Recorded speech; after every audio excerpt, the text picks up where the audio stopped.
Hai semua, selamat datang kembali bersama aku Arsya di cerita horor. Di cerita horor kali ini aku akan ngebawakan sebuah kisah tentang pengalaman aku bertemu dengan yang kalian sebut kuyang. Jadi kuyang ini adalah sosok wanita yang berambut panjang yang bukan menjelma, tapi melepaskan diri dari tubuhnya dan hanya tersisa organ tubuhnya saja. Kuyang digolongkan sosok manusia jadi-jadian atau yang biasa disebut dengan siluman. Makanan dari wanita kuyang ini adalah darah bayi. Jadi ketika ibu-ibu baru melahirkan, darah nifas, haid, atau bahkan bayi yang baru dilahirkan. Itu adalah makanan atau santapan segar buat para kuyang-kuyang yang ada di luar sana. Kali ini aku akan menceritakan pengalaman aku bertemu secara langsung dan tidak disengaja kepada pelaku yang memang mendalami ilmu tersebut. Tanpa panjang lebar, this is the story. Malam itu adalah malam yang sangat panjang yang membuat aku gelisah. Aku gak bisa tidur. Hawa panas di badanku sangat terasa. Tepat pada jam 2 pagi, aku melihat jam dinding yang ada di kamarku. Ternyata baru jam 2 dan aku masih belum bisa tidur. Ada apa? Ketika aku mencoba untuk melelapkan mataku, aku mencoba untuk tenang agar aku bisa tidur. Ternyata aku mendengar suara. Tidak jauh. Mungkin hanya beberapa rumah dari rumahku. Dia berteriak, kesakitan, seperti merintih dan menangis. Yang berteriak itu adalah sosok perempuan. Tapi ini bukan berasal dari makhluk astral, atau jin, atau makhluk apapun. Binatang. Tapi ini memang manusia yang merintih kesakitan. Aku pun mencari tahu. Aku mau mendengarkan. Aku membuka tirai jendelaku. Dan aku memutuskan keluar rumah. Karena aku lihat banyak warga yang keluar rumah dan menuju ke arah satu rumah tetanggaku yang tidak jauh dari rumahku. Pada saat aku membuka pintu, di mana aku melihat hampir segelintir orang banyak mendatangi dan menghampiri rumah tersebut. Tetapi justru ada satu wanita tua yang aku lihat memiliki gelagat tidak biasa. Dia bukan berlari masuk atau mengarah ke rumah tersebut, tapi justru dia berlari dengan tergesa-gesa menghindar dari rumah tersebut. Dia memegangi lehernya sambil menjulurkan lidahnya, dan dia bernapas seperti anjing yang tengah kelelahan. Lidahnya keluar, matanya dia mulai memerah, dan merah matanya ini bukan merah karena kalian sakit mata atau karena kalian kelilipan sesuatu atau ada benda yang masuk ke dalam mata kalian. Bukan. Tapi ini memang mata ini memang mata merah menyala seperti ada lampu dari dalam bola mata. Urat-urat mata itu aku melihat dengan jelas itu menyala, bukan merah karena sakit mata. Karena manusia yang merah karena sakit mata tidak mungkin bisa terlihat di gelap. Aku melihat ada keanehan dengan orang tua itu. Wanita tua itu lari di depanku, tergesa-gesa menuju sebuah pohon besar, di mana pohon tersebut juga terletak di dekat rumahku, dan pohon itu dikelilingi oleh hutan. Ya, hutan. Hutan yang tidak cukup lebat, tapi di sanalah dia berlari dan masuk ke dalam hutan-hutan tersebut. Dia berlari ke arah satu pohon besar yang berada tidak jauh dari dalam hutan, tepat ada di pinggir jalan, tapi dia lari ke sana. Seolah-olah orang yang sedang pengen buang air kecil dan mencari tempat, tapi dia mencari tempat yang dimanapun bisa dia bisa menjadikan kayak tempat dia untuk buang air. Dan karena melihat ada keanehan di wajah dari wanita tua ini, aku pun mengikutinya. Aku mencari tahu apa yang dia lakukan. Di mana orang berlari menuju rumah tersebut, justru dia yang berlari dari arah rumah itu keluar dari rumah tersebut. Aku mencari tahu. Aku ikutin wanita tua ini. Dan tebak apa yang aku lihat.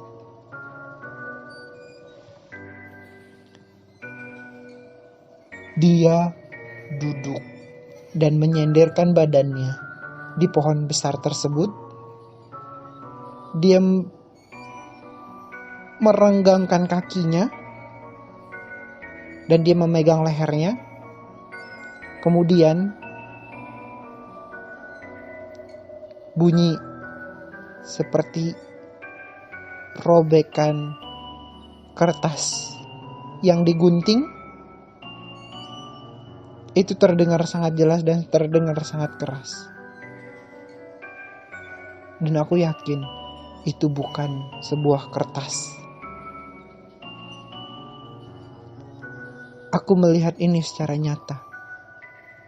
Leher itu terpisah dengan tubuh, terbelah dan terbang, menyala. Organ tubuhnya itu menyala, merah. Matanya pun merah. Dia terbang, lepas dari tubuhnya terpisah. Dan dia pergi menuju ke arah rumah tersebut. Rumah di mana ternyata warga, seorang perempuan yang menangis merintih kesakitan jam 2 pagi, itu adalah seorang perempuan yang lagi ngalamin kontraksi untuk melahirkan. Dan aku kaget banget sampai aku benar-benar gak nyangka kalau yang aku lihat ini adalah prosesi pemisah kuyang untuk menjadi setan. Dan lebih tidak nyangkanya lagi, itu terjadi di depan mata aku, yang benar-benar aku belum pernah melihat senyata itu. Aku speechless banget, yang sampai kebingungan melihat dia terpisah dari tubuhnya dan di kepala itu terbang, menyala seperti lampu dan bunyinya seperti ini. Buk, buk, buk, buk. Aku melihat itu suara jantung dari manusia. Suara jantungnya itu yang berbunyi. Jadi ketika kalian mendengarkan bunyi itu tengah malam di dekat rumah kalian, aku bisa pastiin itu jenis yang sama yang mencoba untuk mengincar sesuatu, entah itu di rumah kalian atau di rumah tetangga kalian. Jadi suaranya dia itu terdengar mulai pada saat lehernya dia terpisah oleh tubuhnya. Pada saat itu sudah terbang keluar, kepalanya dia terpisah dan terbang ke atas. Kemudian suara itu bunyi buk, buk, buk, buk, buk. Itu suara jantung. Aku bisa pastikan itu adalah suara jantung yang berbunyi seperti itu. Dan dengan jelas banget aku melihat jantung itu berdetak, paru-paru di situ, usus ada di situ. Dan aku benar-benar melihat itu terbang. Ini bukan rekayasa, tapi ketika dia terbang aku melihat ada tetesan-tetesan darah. Tetesan-tetesan darah itulah yang membuat jejak dan meyakinkan bahwa oke, yang aku lihat ini adalah kuyang. Dan kuyang tersebut menuju ke rumah tetangga aku yang sedang mengalami kontraksi atau pendarahan karena dia mau melahirkan pada subuh itu, pada pagi itu. Dan akhirnya dia melahirkan, tetapi ada gangguan dari wanita yang berubah menjadi kuyang ini. Bayinya seperti susah keluar, tapi darahnya semakin banyak yang keluar. Bayinya tidak keluar, tapi darah terus yang keluar. Dan ada salah satu orang yang tua juga, dan dia paham. Menurut cerita, dia paham bahwa ini bukan hal yang bagus, dan ini bukan datang dari bawaan si bayi yang memang susah keluar, tidak, tapi ini memang ada sesuatu yang mengincar darah dari si ibu yang melahirkan ini. Kemudian dia melakukan beberapa ritual melalui air, garam, dan juga jeruk nipis. Itu semua dijadikan satu, kemudian disiramkan ke dinding-dinding rumah dan di beberapa spot-spot yang memang bisa menyimpan, bisa muat untuk ukuran si kuyang tadi, terutama di bagian pelapon. Jadi entah kenapa kok si orang pintar tersebut dia lari ke pelapon dan dia siramkan itu air di atas pelapon, dia semprotkan di atas pelapon, dan tidak berapa lama kemudian bayi itu lahir, darah dia berhenti. Tetapi ada keanehan terbaru, ada keanehan lagi. Si bayi tersebut, menurut cerita dari para warga yang ada di lokasi tersebut, ubun-ubun dari si bayi itu bengkak dan bibirnya si bayi itu biru, tetapi dia masih tetap hidup. Jadi ada beberapa konteks, ada beberapa ciri yang memang kalau kuyang itu makan atau menghisap darah dari ibu-ibu hamil, orang-orang yang lagi nifas, atau yang lagi menstruasi, atau bahkan dia menghisap bayi. Jadi gini, kalau dari bayi ternyata ubun-ubunnya dia bengkak. Jadi ubun-ubun bayi itu bengkak gitu. Bengkak yang kalau kalian sentuh itu seperti kalian sentuh daging. Dia bengkak dan ada biru di bagian jidatnya. Di bagian ubun-ubunnya itu biru dan bengkak. Kemudian kalian lihat bibirnya juga agak seperti membiru. Seperti itu karena disedot. Menurut dari analisa si orang pintar tersebut dan apa yang aku ambil, hasil observasi aku yang aku sampaikan ke kalian ini, itu hasil dari kejadian yang ada di lokasi tersebut. Dan apa yang aku lihat itu nyata banget. Dan aku dengar, dan ini aku baru share ke kalian semua. Kemudian setelah kuyang itu berhasil memakan si bayi ini dan juga darah dari ibu yang melahirkan ini, ternyata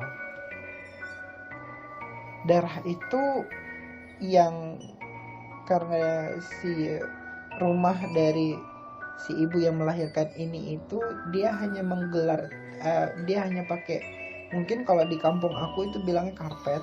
Jadi kalian itu biasanya kalau yang rumah-rumah kayu gitu ada gelar-gelar tikar atau karpet begitu yang biasa untuk jadi alas, jadi lebih terlihat bersih atau bagaimana. Nah itu ada bolong-bolong gitu, jadi kayak karpet kamarnya dia itu kayak udah lama gitu, dan dia itu melahirkan itu bukan di kasur, tapi dia itu melahirkan itu di lantai. kayak gitu. Jadi dia kayak yang udah saking kebeletnya, saking nggak tahannya dengan kontraksi, jadi dia tuh kayak mondar mandir dan ternyata terkeduduk dan melahirkan di sudut itu gitu, di sudut salah satu sudut kamar yang memang di lantai, dan karpetnya dia itu bolong-bolong, sementara darahnya dia itu bercucuran dan lari ke bawah. Kalian tahu tidak, ternyata si kuyang itu makanin dan jilatin lantai rumah dari bawah kolongnya sambil ya begitu. Jadi um, saking jelas banget itu kuyang menjilat-jilat di lantainya dia itu, maksudnya saking besar lubang yang ada di celah-celah lantainya dia.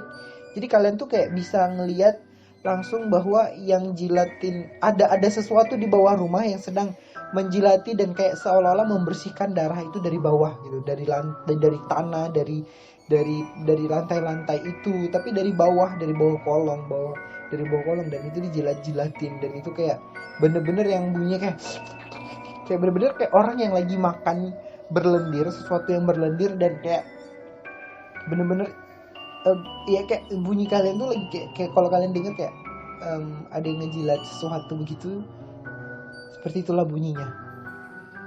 Dan itu jelas banget dilihat sama warga juga yang menemani ibu itu melahirkan, yang megangin dia, yang ngurusin keringatnya apa, yang ngelapin, dan itu jelas banget bahwa itu kuyang, dan mereka histeris. Mereka teriak bahwa mereka bilang tolong, terus mereka teriak gitu, mereka minta tolong. Kemudian di bawah rumah ada kuyang, kata gitu, ada kuyang. Jadi semua warga itu ngepung dan nyentar bawah kolong. Ternyata dia sempat lari guys, terus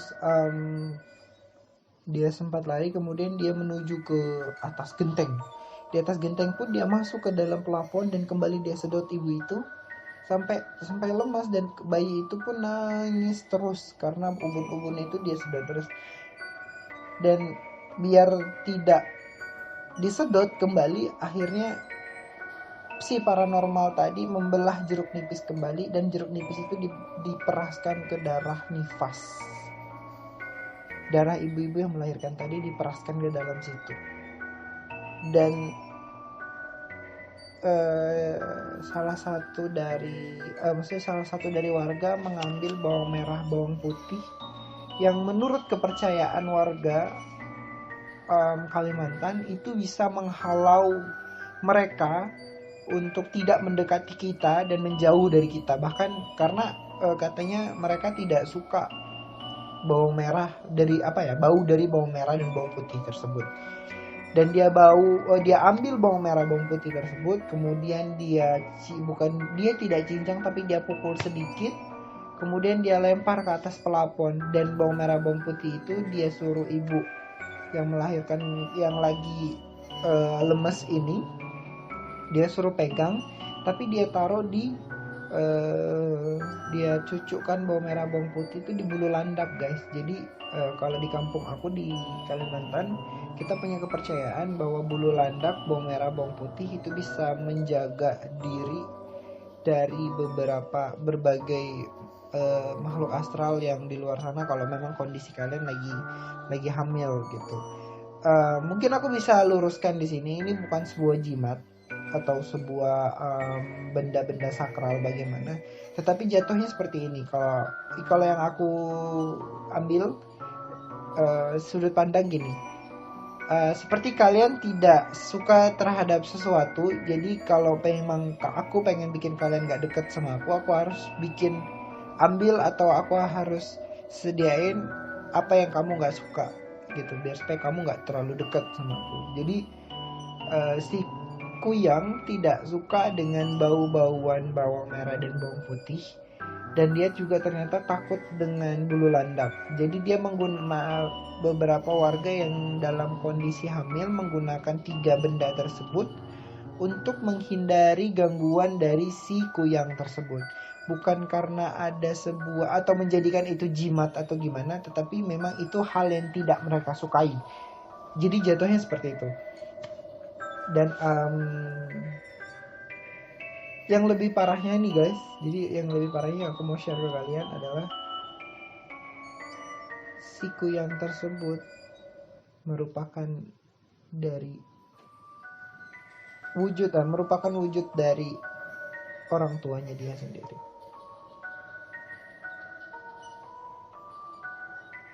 Mungkin di situ akhir dari cerita ini.